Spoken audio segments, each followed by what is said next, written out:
Welcome back to day 27 of the Daily Proverb Challenge. So we're in chapter 27, Proverb 27. Do not boast about tomorrow, for you do not know what the day may bring.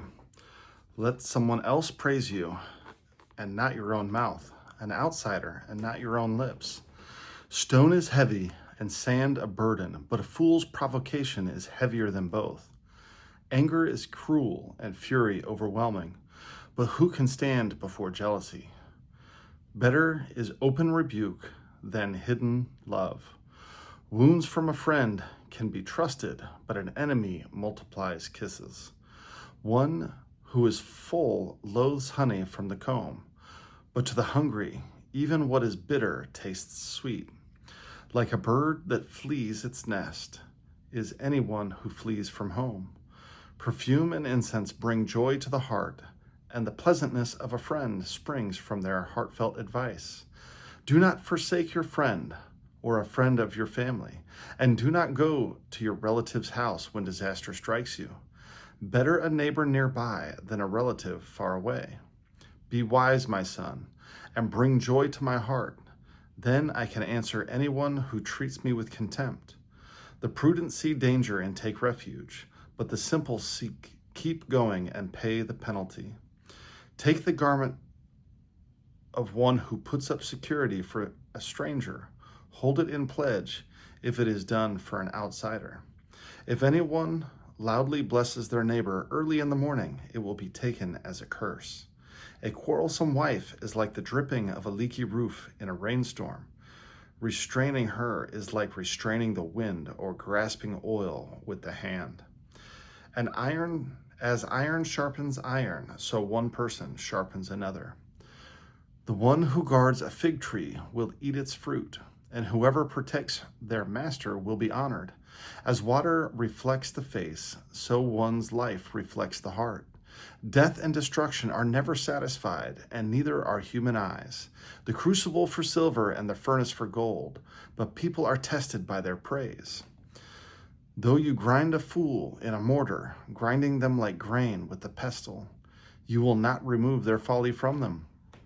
Be sure you know the condition of your flocks. Give careful attention to your herds, for riches do not endure forever, and a crown is not secure for all generations. When the hay is removed and new growth appears, and the grass from the hills is gathered in, the lambs will provide you with clothing, and the goats with the price of a field. You will have plenty of goat's milk to feed your family and to nourish your female servants. All right, so there was a couple that stick out there to me. And in fact, one of my favorites is the Men's Alliance verse, Proverbs 27:17. As iron sharpens iron, so one man sharpens another. This one uses the word person. And one of the reasons that I love that verse is it encourages us to, one, get around people who can strengthen us, encourage us, sharpen us, help us grow in every area of our lives. But one of the things I like to remind people is when you get around someone who is sharpening you, when iron's sharpening iron and one person's sharpening another, there's a certain amount of friction there. Sparks sometimes fly. And when you're doing it with the right heart, and they're doing it with the right heart, remember that tension, those sparks fly, are what is sharpening you, okay? So improvement is typically not easy. It's going to take some tension, some pull, some iron sharpening iron, some people clashing potentially on some things in order to sharpen each other and help encourage and raise each other up.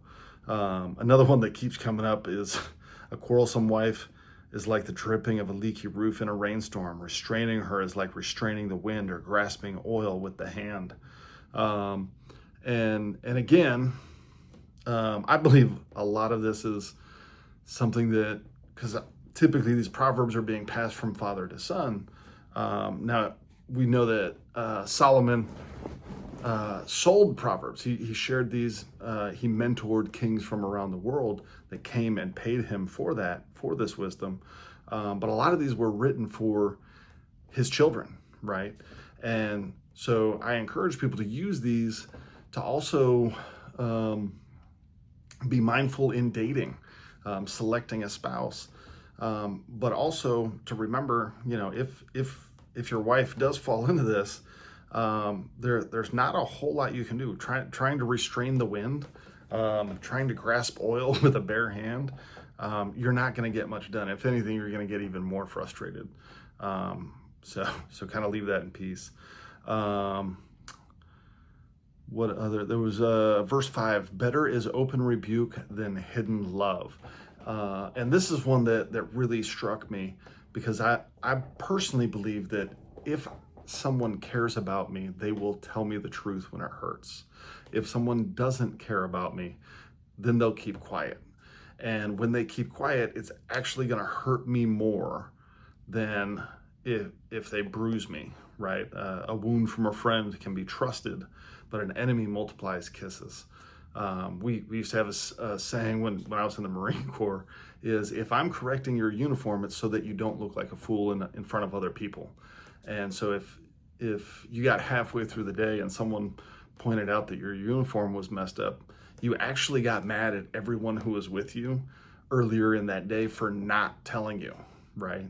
And we should really kind of take that mentality on in every area of life, where if someone gives us feedback or correction or rebuke, that we actually just take it and make the change. Know that this person wouldn't have told us about this flaw if they didn't care about us. So that being said, love you guys. Let me know what you saw in this proverb, and I will talk to you tomorrow.